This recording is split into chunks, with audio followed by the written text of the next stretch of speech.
우리 옆에 있는 분 보면서 한번 인사하겠습니다. 오늘 잘 오셨습니다. 그러시고요. 두 번째 질문은 왜 오셨어요? 입니다. 왜 오셨어요? 그래도 생각보다 많은 분들이 이렇게 또 현장 예배를 참석하셨네요. 이렇게 하니까 코로나 때를 생각이 납니다. 현장 예배 오지 마시고 온라인 예배 드리시라고 그래서 기억해요. 저희 부교육자들만 앉아 있고 제가 설교를 한 적이 있잖아요. 한 7개월 했나요? 그러다가 조금 나아지니까 등록받아서 예배당에 들어오게 했습니다. 그래서 지그재그로 앉혔죠. 그래가지고 딱지 붙인 데만 앉으라. 그래가지고 이렇게 멀리 뛰어서 300석짜리에 뭐 한 30명만 받고 뭐 그랬던 것 같은데 오늘 그런 분위기입니다. 근데 왜 나오셨대요? 온라인 들으시지. 하나님 만나기 오셨다고 믿습니다. 예. 또 온라인 드시면 아니 우리는 뭐야 그럼 그럴 텐데 어쨌든 이게 현장의 분위기예요. 온라인은 모르는 거죠. 온라인은 죽었다 깨도 이 분위기를 모르니까 우리 너무 좋죠? 약 올리는 건 아닙니다. 오래전 뉴욕 CTS 방송국에서 저하고 어떤 다른 목사님에게 부탁이 있었어요.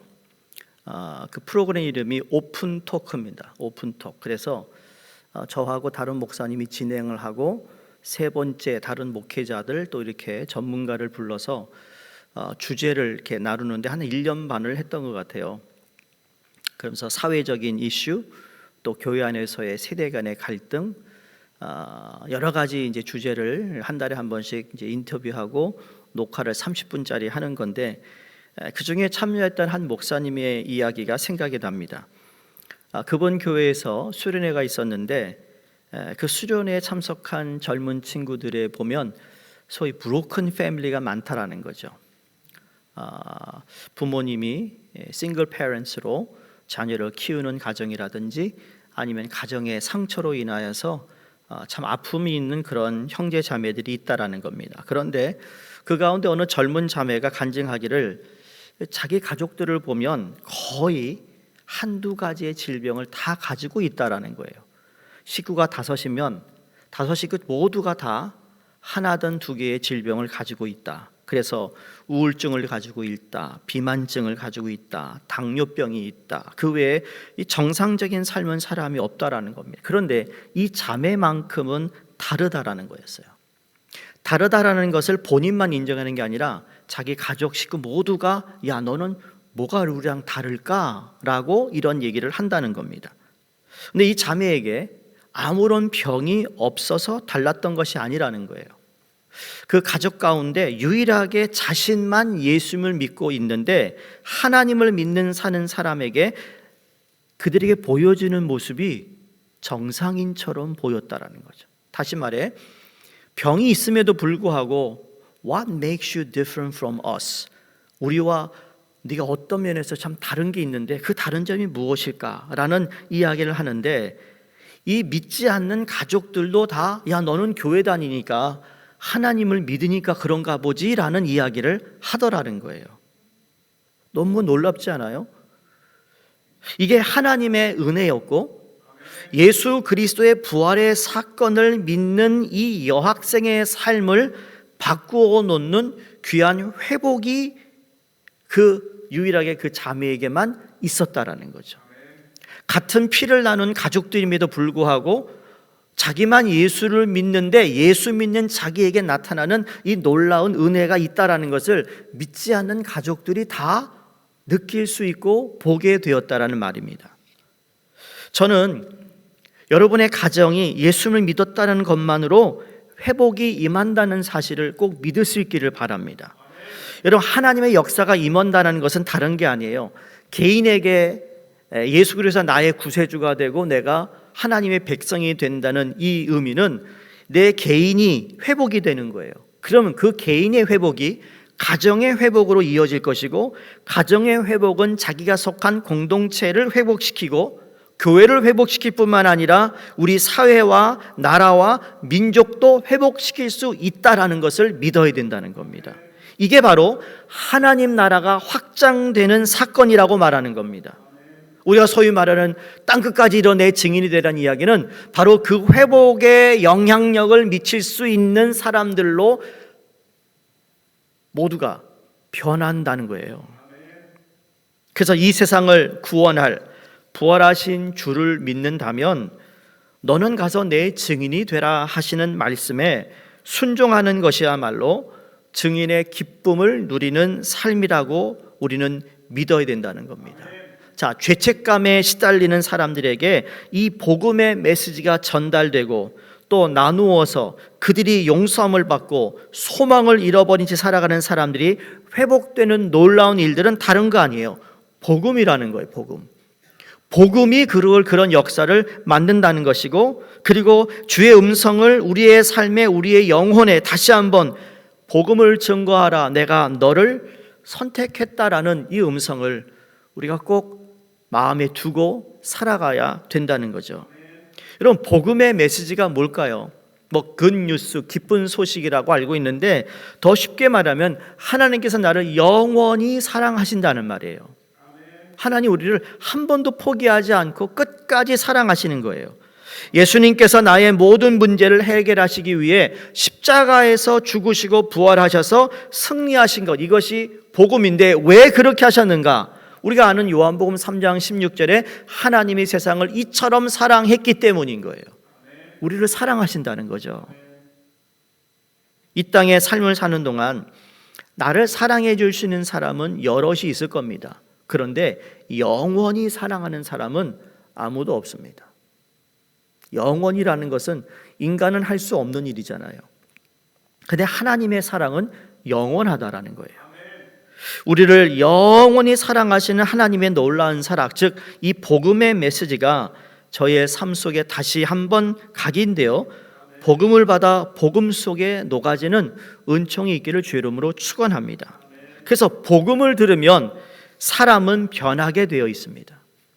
복음을 들어도 변하지 않는다면 그게 기적입니다. 좀 잘 새겨 들으셔야 돼요. 내가 복음을 믿고 있는데 내 삶이 여전히 과거의 옛 모습을 그대로 두고 있다? 그 사람은 복음을 만난 사람이 아닐 수도 있어요. 그냥 늘 들어온 이야기니까, 형식적인. 복음은 절대로 사람을 그대로 두지 않아요. 복음은 사람을 엎어놔요. 영어로 업사이드 다운이에요. 업사이드 다운. 네? 그러니까 제대로 못 만나서 그렇다니까요. 누가 그런 얘기 하잖아요. 야, 지렁이를 밟으면 왜 꿈틀거릴까? 제가 훈련 받을 때 한 얘기입니다. 왜 꿈틀거릴까요? 제대로 안 밟아서. 제대로 밟아봐요. 안 꿈틀거려요. 복음을 받아들여서 제대로 죽어야 되는데 못 죽었어요. 덜 죽은 거예요. 팔딱팔딱 일어나요. 제가 그런 예언을 하잖아요. 여기 제단이 있다고 생각해요. 여러분이 하나님께 나올 때 예배 드리는데 나를 다 드리는 거잖아요. 그 제단에 올려요. 옛날 구약으로 따지면 제단에 올라가 그 동물이 희생되고 피를 흘리는데, 분명히 내가 목을 땄는데 말이에요. 이 염소가 팔딱팔딱 뛴다면 이거 얼마나 무섭겠어요, 그렇죠? 예수를 믿는데 말이죠. 여전히 팔딱팔딱 거린다니까. 도마에 올라간 회를 까는데 말이죠. 물론 살아있는 거 하면 움직이긴 하지만 횟감을 하면 말이죠. 얘가 그냥 가만히 누워 있어야 되는데 팔딱팔딱 뛰어보라고요. 그게 근데 오늘날 너무 많은 거예요, 교회에. 난 복음을 믿는다고 하면서 여전히 내가 살아있어요. 성도님들, 복음은요, 나를 변화시킬 수밖에 없는 거예요. 내가 아직 변하지 않았다면 아직 복음을 모른다는 얘기거든요. 간단한 거예요. 그래서 복음 때문에 순교를 마다하지 않았습니다. 복음은 내 목숨을 바칠 만한 가치가 있는 것입니다. 내 시간을 드릴 만한 가치가 있고 내 물질을 드릴 만한 가치가 있는 거예요. 왜? 복음은 영원성이 있기 때문입니다. 이 세상을 보고 사는, 이 세상만 보고 사는 사람들은 이 복음을 전해지는 것을 소위 낭비라고 말합니다.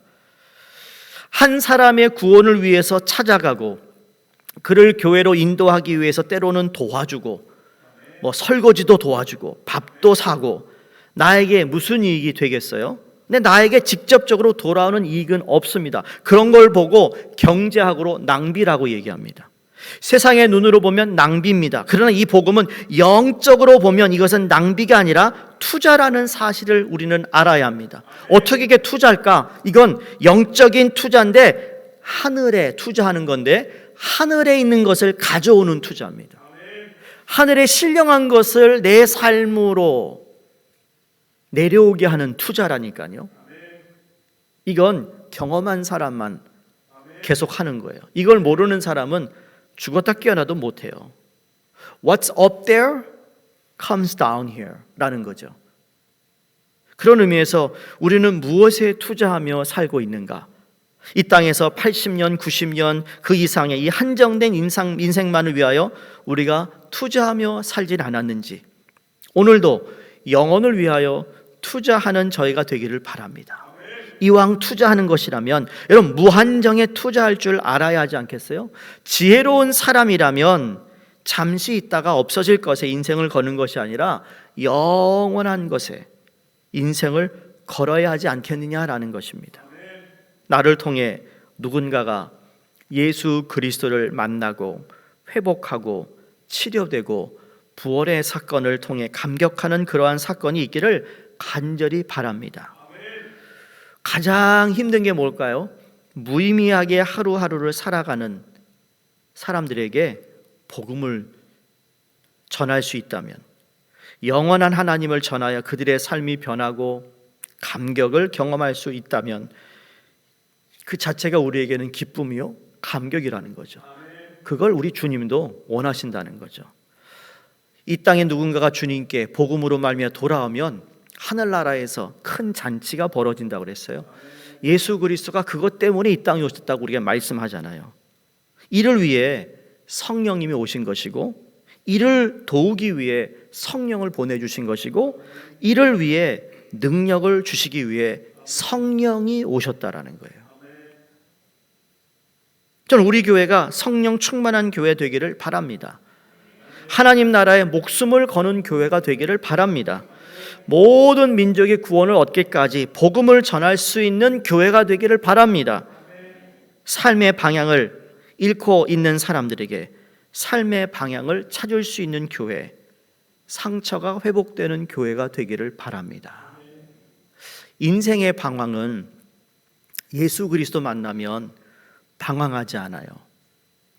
그런데 여러분 이민교회 성도들은 여러분 좋은 교회를 만나야 신앙에 방황을 하지 않아요. 전 항상 그 마음을 가지고 있어요. 좋은 교회를 만나야 신앙생활에 방황하지 않아요. 근데 교회를 다니는 사람들이 방황하는 사람들이 있잖아요. 그 왜 그럴까? 그런 교회가 됐으면 좋겠어요. 방황하는 그리스도인들에게 더 이상 방황하지 말라고 자신 있게 말할 수 있는 교회가 되었으면 좋겠어요. 그래서 이 복음의 열정이 있다는 사람, 여러분 이 사람들이 오늘 설교 주제처럼 새 시대를 열어가는 사람들이었습니다. 자, 이제 예수님이 죽으시고 부활하시고 승천하시기 전에 40일 동안 제자들에게 나타나셔서 예루살렘을 떠나지 말고 내가 너에게 약속한 보혜사 성령님이 오실 때까지 기다리라 라고 하는 말씀을 하시면서 이제 사도행전이 시작하는 시점에 이 성령의 충만함을 받아 복음이 무엇이고 복음에 헌신하고 복음의 열정을 가지고 살아가는 사람들을 통하여 새 시대가 열리기 시작한다는 거예요. 그런 교회를 통해 새 시대가 열려가는데 오늘 본문은 새 시대를 열어가는 사람들의 모습이 기록되어 있습니다. 예수님의 승천을 목격한 사람이 한 500명쯤 된다고 합니다. 그 말은 예수님의 사명에 관한 이야기를 들은 사람이 최소 500명이라는 거예요. 그 중에 120명이 예루살렘으로 돌아와 다락방에 모입니다. 가룟 유다를 제외한 11 제자들, 예수님을 사랑하여 십자가까지 쫓아갔던 여인들, 예수님의 어머니와 그리고 형제들, 그렇게 해서 120명이 다락방, 마가 다락방에 모이는 일이 있었던 거죠. 자, 그들이 그런데 어떠한 심정으로 모였을까라는 질문을 해봅니다. 어떤 마음이었을까? 여러분, 오늘 눈이 온다고 그래가지고 어제 장로님들하고 새벽 예배 마치고 나서 어떻게 할까요? 이미 뉴저지에 있는 교회는 이미 다 교회 예배를 캔슬했대요. 저한테 누가 전화 오셔서 캔슬했다는데 어떻게 되느냐고. 좀 기다리라고. 눈도 아직 안 왔는데 벌써 캔슬하냐고 내가 속으로 그랬어요. 눈이 와야 뭔가 얘기를 할 거 아니겠냐고. 그런데 이미 일기예보가 말이죠, 막 그냥 대단했어요. 속으로. 그렇게 대단하게 일기예보하고 나서 대단하게 온 적이 없다고 내가 생각했는데 생각보다 이거 뭐 좀 찌글찌글 오고 있잖아요, 그렇죠? 저는 눈방울이 막 눈동이 이렇게 크게 내리는 줄 알았는데 요만하게 내리니까 이거 뭐 뉴욕 코드 이거 가지고 무슨 뭐 겁을 먹냐고요, 그렇죠? 점심 먹을 걸 그랬어요. 먹고 갈 걸. 어떤 심정이요? 무슨 심정으로 나오셨어요? 아니 편하게 아이고 이게 웬 떡이냐, 오늘 그냥 집에서 편히 그냥 예배드릴 수 있는데 그래도 되는데도 나오셨어요, 그렇죠? 어떤 심정이셨어요? 근데 갈등은 하셨죠? 갈까 말까 하실 것 같아. 안 그랬어요? 할렐루야. 복 받으실 거예요. SUV 있는 사람은요, 이거 익스큐즈 없어요. 그러라고 SUV 타고 다니는 건데. 아닌가요? 내가 좀 심했나요? SUV를 진짜 이럴 때 SUV의 진가를 테스트하는 건데 왜 탄대요 그거?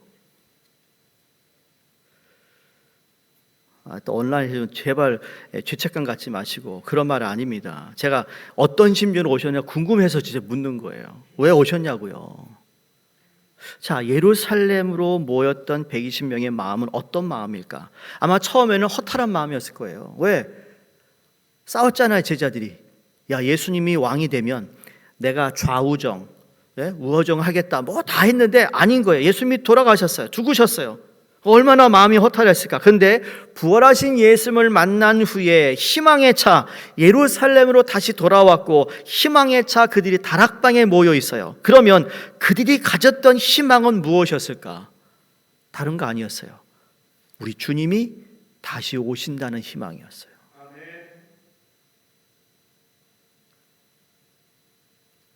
다시 오신다. 오늘 본문에서 우리가 주목해야 할 단어가 있는 14절에 나오는 마음을 같이 하여입니다.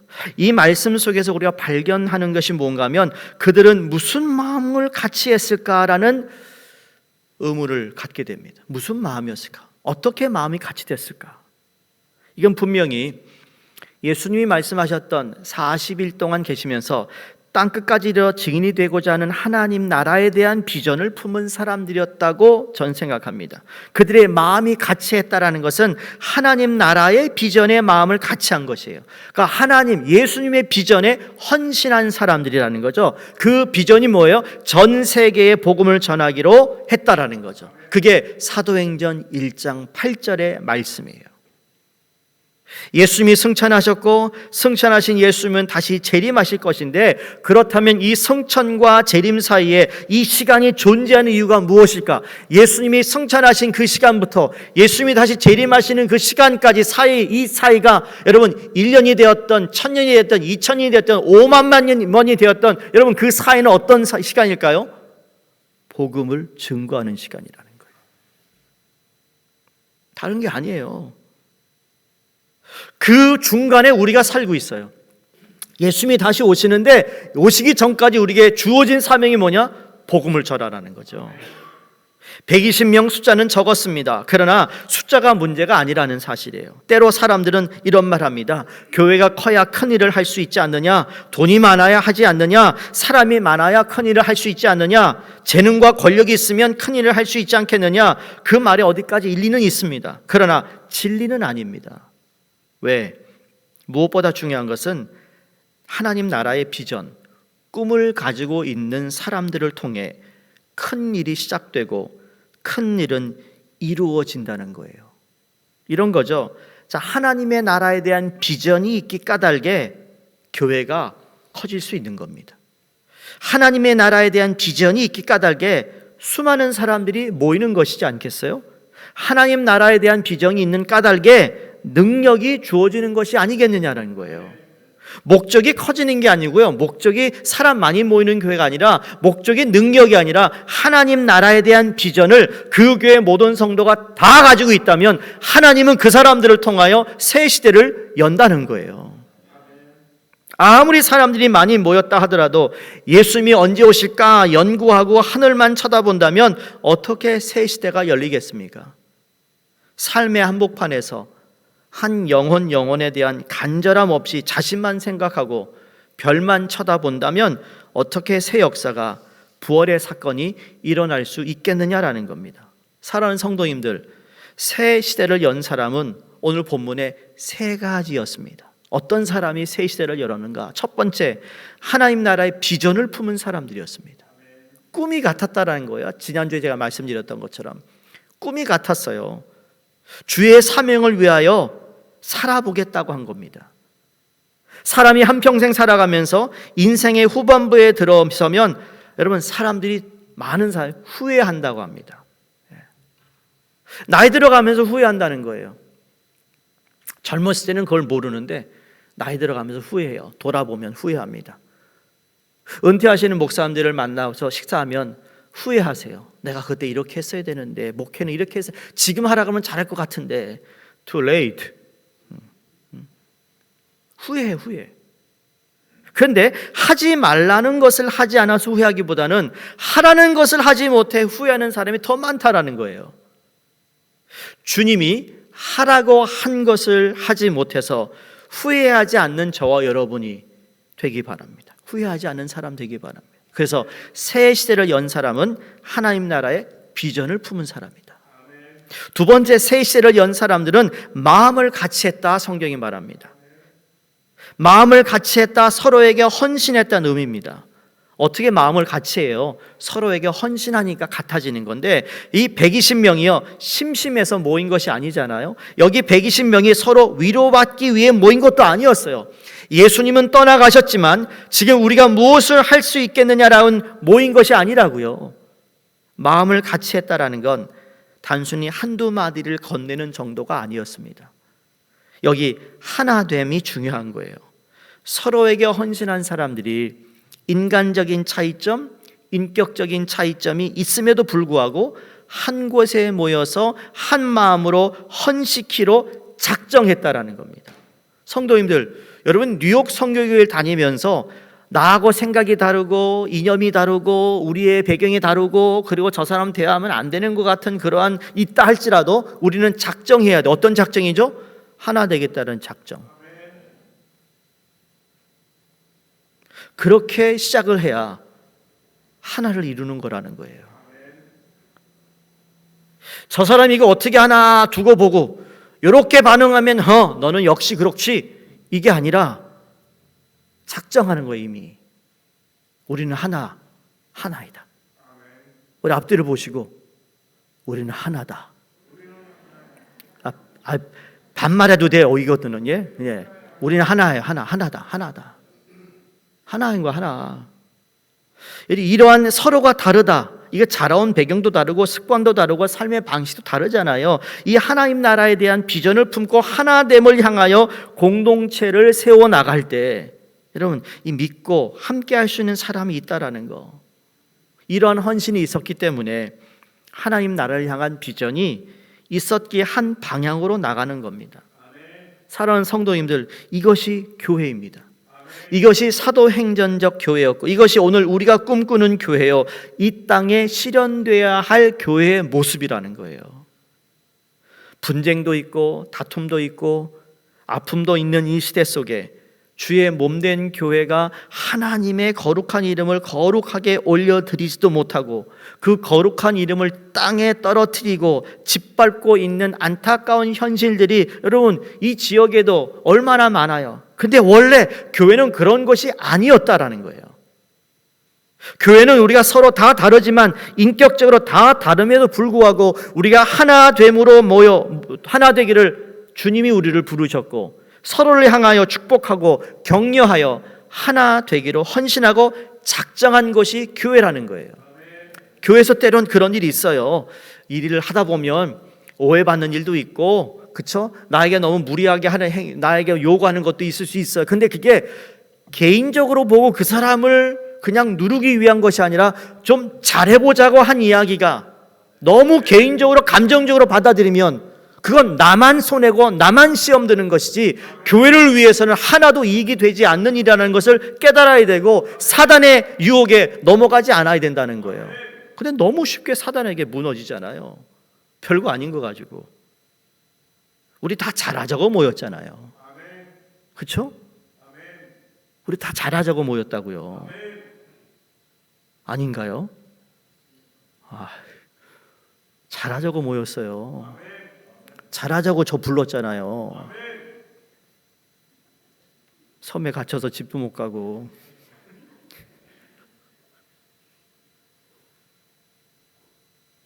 그러니까 우리 잘하자고 모였으니까 개인적으로 조금 내가 서운하고 좀 이렇게 삐질 일이 있어도 그래 잘하자고 한 거니까 그러면 되는 건데 꽁 해가지고 입은 뿡 나와가지고 축복도 못하고 그러지 말라고요. 누가 손해죠? 따라하세요. 나만 손해다. 하나님 날 하나도 손해 아니에요. 왜인 줄 아세요?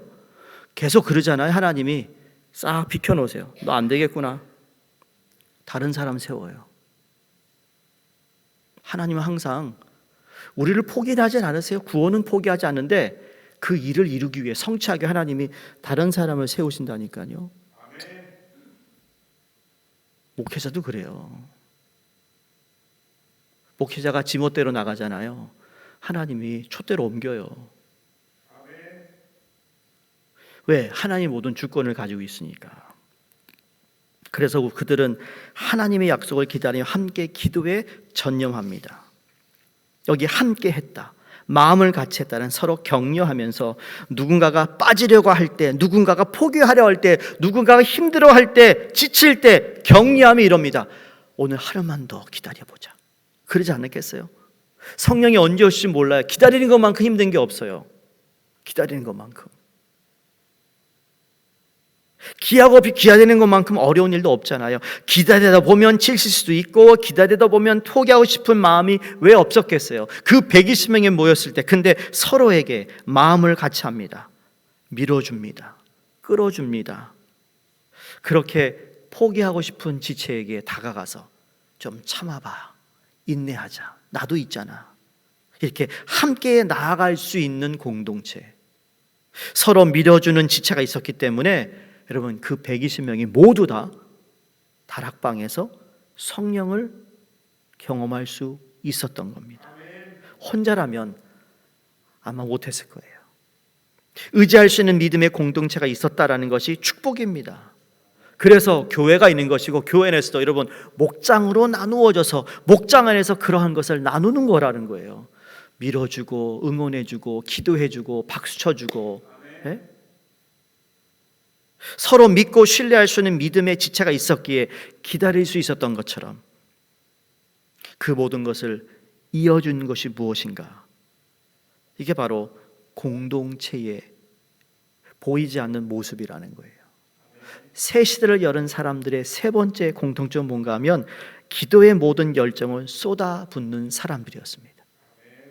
하나님 나라의 이 기름 부으심을 위해서 성령이 임하기를 위해 함께 한 마음으로 기도했습니다. 그래서 14절을 다시 한번 보시면 이렇게 기록되어 있죠. 여자들과 예수의 어머니 마리아와 예수의 아우들과 더불어 마음을 같이하여 오로지 뭐에 힘썼다고요? 기도에 힘쓰니라. 교회가 기도에 힘써야 된다는 것은 다 아는 이야기입니다. 여러분이 속한 목장도 기도에 힘써야 그 기도가 스며드는 겁니다. 어디에? 갈라진 틈에. 생각의 다른 면에 기도가 스며들어 성령이 그 다름을 붙들어주는 역할을 한다는 거예요. 그래서 사도행전 사건은 기도했기 때문이라는 것을 기억하셔야 합니다. 하나님의 약속은 반드시 이루어집니다. 우리가 기도하든 기도하지 않든 하나님은 약속하신 것을 반드시 이루는데 그 통로가 기도하는 사람들을 통하여 이루어진다. 기도하는 사람이 있는 곳에는 망하지 않습니다. 그래서 성령의 역사는 기도했기 때문이라는 거죠. 여러분, 교회가 상식이 통해야 되는 것도 맞아요. 민주적인 것도 맞아요. 그러나 교회는 영적이어야 되는 거예요. 영적인 거죠. 아무리 민주주의적이고 상식이 통하는 건요, 그건 도덕 선생과 같은 거예요.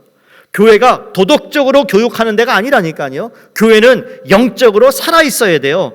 의논에서 성령의 사건이 일어났나요? 의논에서 성령이 내린 게 아니었거든요. 교회는 영적인 겁니다. 기도의 용광로가 되어야 된다는 거죠. 그게 세상을 이길 힘이 기도예요. 기도해야 하나님의 뜻이 무엇인 줄 알고 하나님의 뜻을 이룰 수가 있는 것이라는 거죠. 기도는 성도의 호흡이요 무기인 것입니다. 하나님의 일을 놀랍게 했던 사람들을 잘 보면 기도 없이 쓰임받은 사람은 없습니다. 복음을 감당하기에 앞서 하나님 그들 다 기도로 무장시켰습니다. 여러분, 하나님의 아들 예수 그리스도 이 땅에 오셔서 새벽 미명에 항상 하나님과 기도하며 하루를 시작했어요. 그런데요, 감히 말이죠, 우리는 너무 뻔뻔하잖아요. 뻔뻔해. 어찌 그렇게 하나님을 하면서 기도도 안 하고 하냐고요. 기도 없이 열심만 내는 교회 상상해 보시기 바랍니다. 하나님 일을 하려면 열심히 있어야 되는데 기도가 뒷받쳐주지 않을 때 어떻게 될까요? 그 자칫 잘못 나의 욕심, 나의 힘, 나의 것을 주장하는 이유가 거기에 있습니다. 그리고 투쟁합니다. 이상하게 교회에서 투쟁하려고 합니다. 우리의 적은 공중권세 잡은 자들이잖아요. 우리의 적은 교회 안에 나와 생각이 다른 사람이 적이 아니에요. 눈을 좀 크게 뜨시고 옆에 있는 사람 보세요. 적이냐고, 저 사람이. 절대 적이 아니에요. 사단은 우리에게 적이라고 그렇게 얘기해요. 자꾸 나하고 생각이 다르다고, 뜻이 다르다고. 우리가 싸우는 것은 마귀를 향하여 싸우는 것이잖아요. 근데 기도가 없을 때 서로를 향해 투쟁한다는 거예요. 기도가 없을 때 서로에게 분쟁하기 시작해요. 내 적이 아닌데 내 적을 만들어 버린다고요. 근데 기도가 있었기에 사도행전적인 교회가 탄생한 것이고, 기도가 있었기에 공동체 능력이 나타나게 된 것이라고 믿습니다. 하나님 나라의 비전을 품고 서로를 위해 헌신하며 함께 마음을 다해 기도하는 사람들, 바로 이 사람들을 통해 교회의 역사가 새롭게 쓰여졌다. 50주년을 맞이하면서 제가 사도행전을 하나님 마음 주셔서 시작하게 한 마음이 이 말씀을 준비하면서 떠올랐어요. 깨달았어요. 아, 하나님 이런 마음이 있었구나. 50주년을 시작하면서 하나님은 다시 사도행전적 교회로 돌아가 뉴욕 성교계 모든 성도들이 새 시대를 열어가기 위해 쓰임받는 하나님의 사람이 되기 위해서 하나님께서 오늘 이 말씀과 사도행전을 우리에게 말씀하고 있구나라는 것을 깨닫게 되었다고요. 그래서 말씀을 마치면서 여러분에게 한 질문을 드리고 마치려고 합니다. 모든 사람이 하나님의 꿈을 품는 것은 아니더라는 것을 오늘 성경에서도 봅니다.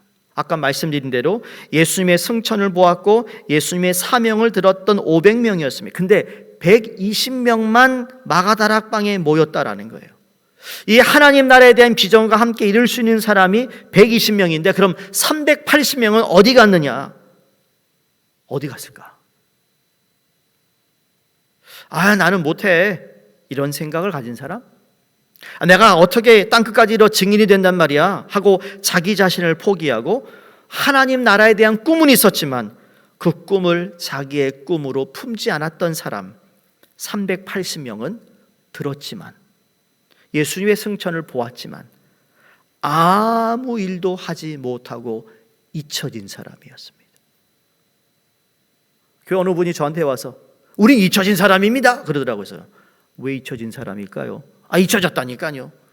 아니요, 잊혀지지 않았어요. 성령의 능력으로 오늘 이 말씀을 마음에 여러분이 받아들이고 새 시대를 열 수 있는 사람은 나이에 상관이 없이 그 시대를 열어가는 겁니다. 우리 역대상 봤잖아요. 다윗이 자기가 예루살렘 성전을 건축할 수 없는데 자기 아들이 성전 건축을 위해 자기의 모든 걸 헌신합니다. 그래서 예루살렘 성전이 건축된 거 아니겠어요? 뉴욕 성경의 성도인 여러분이 자녀들을 위해서 지금까지 헌신했는데 여러분 끝까지 그들이 이 영적 가문을 이어갈 수 있도록 할 수 있는 만큼 준비를 철저히 하여 넘겨주는 그때까지, 여러분 그건 하나님이 보고 계시다라는 거예요. 그러니까 포기하지 마시라는 거죠. 끝까지 기도하자라는 겁니다. 잊혀지는 380명이 아니라 120명, 하나님의 비전을 쉐어하고 그 비전에 헌신했던 사람들처럼, 여러분 380이라는 더 큰 숫자의 무리에 속하시겠습니까? 아니면 120명의 숫자에 속하시겠습니까? 이건 여러분이 선택하시고 우리가 결단해야 할 하나님 앞에 우리 마음이라고 생각합니다. 하나님에 대한 비전을 품고 서로를 향하여 헌신하고 마음을 같이하여 기도에 전혀 힘쓰는 가운데 새로운 시대를 열어갈 수 있는 저와 여러분이 되시기를 주 이름으로 축복합니다. 기도하겠습니다.